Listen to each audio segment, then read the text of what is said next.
Hello everyone, my name is Evan MacArthur. And I'm Rob. And today, welcome to the first episode of the Gamer Table. And today we'll be discussing the most popular holiday season games of 2015. There are a lot of big popular games coming out. Rob, what type of games have you played? Well, a little bit of everything. A lot of Fallout 4. That one's been taking up a lot of my time. Yes, and actually today that's what we're going to be discussing. We're going to be discussing Fallout 4 and Battlefront, two of the most overhyped games. And why I say overhyped, because we're going to get into the description of the games, what I think could be fixed with the game, and some other things that can make the games a lot more enjoyable for gamers. So first things first, we're going to get into Fallout 4. Fallout 4 is I guess you could say, post-apocalyptic survival type shooter game, and you have to do all this crazy type of stuff. So Rob, what's your experience with the game? Well, first off, excellent atmosphere building. There's basically not a world, any other world out there made by any other game company that's quite like the one that Bethesda presents in Fallout 4. Honestly, it's just incredibly rich world full of stuff that, I want to go out and, just see everything, even if it's all in ruins. I want to go out and be in this world and experience everything I can. Yeah, and it's certainly one thing that I liked about the game is that you can pretty much do almost anything that you want. Except by dying by radiation is a pretty rare attribute to the game, but it can happen. But regardless, the game is a lot of fun.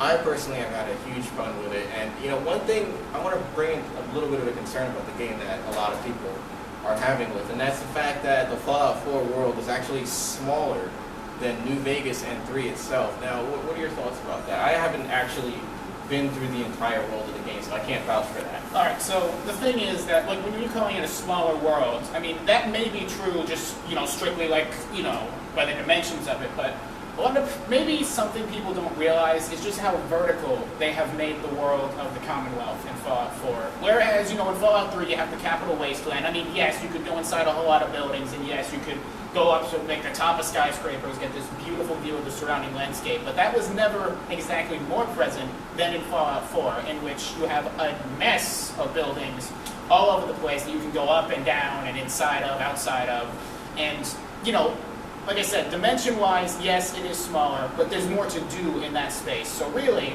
I feel like that's a pretty even compromise. Absolutely.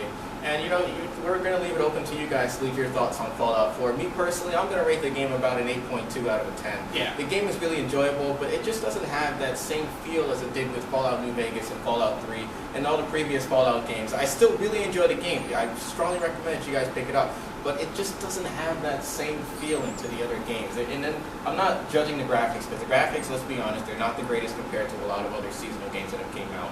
But regardless, the game's still enjoyable. And speaking of enjoyable games, let's move on to Star Wars Battlefront. This is by far one of the most overhyped games I've seen in video game history. So what do you think about the game so far? Alright, well, first off, everyone, and I mean everyone, has wanted a new Battlefront game for the longest time. And when we finally got the announcement that it was coming out, you best believe that we got hyped. Everyone got hyped. Everyone was just asking, begging for this thing to come out. And now it's here. So yeah, the game, this is probably one of the most controversial things with the game itself. Me personally, I love the game. I've been a Star Wars Battlefront fan since I was a kid. I remember playing it on PC when it first came out, PS2 when the second one came out, the internet exploded and everything, and then we finally hear about DICE making this game.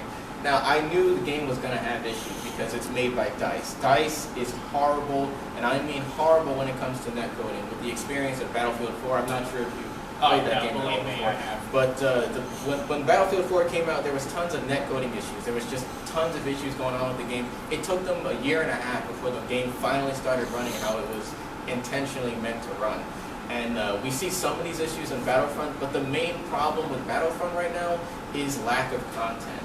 If you play the 40-player game modes, there are only, four or five maps? I think 5 with Battle of Jakku. 4 or 5, yeah. Yeah, with the new Battle of Jakku DLC, which actually ties into the Star Wars Episode 7 movie, there are only 5 total maps for 40-player game modes. Now, give or take, the problem with these maps are that these maps are split up into I think Battle of Jakku is split up into 2 maps for smaller type game modes. So technically there's 25 maps or something like that. But they're all the same worlds, and that's not what people were hoping for.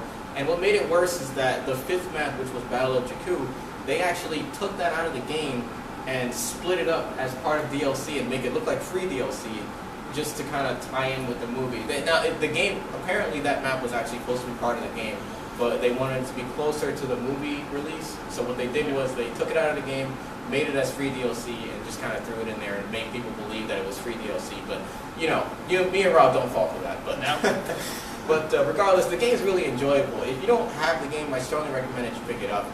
Just be warned that there aren't that many selection of maps, and I think guns is another issue as well. I mean, the thing is that I don't exactly want to call this game casual friendly, because that's, you know, that implies a whole lot of stuff. But the thing that I have with a lot of the guns in Battlefront, incredibly inaccurate. Absolutely, I kind of agree with you on that one. And another thing is travel speed. You know, DICE, the Frostbite 3 engine, it's made to calculate bullet travel speed. Unlike Call of Duty, which is all hit scan, you shoot them, you're gonna hit them pretty much.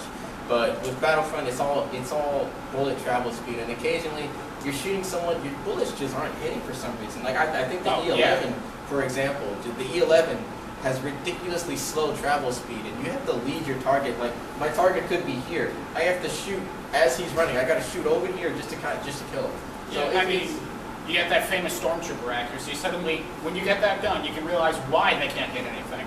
Yeah, exactly. So regardless, we're going to leave the floor for you guys. We're going to leave your comments and thoughts on the game. Pretty much that. We're going to cover some more 2 games in the next episode. I believe we have, what is it? Black Ops 3 and... Black Ops 3 and... What was the second one? I can't remember offhand. I think it was... Uncharted. We're going to cover those 2 games in the next episode. So regardless, leave your comments in the description. And this is Evan MacArthur and Rob signing off. See you next time.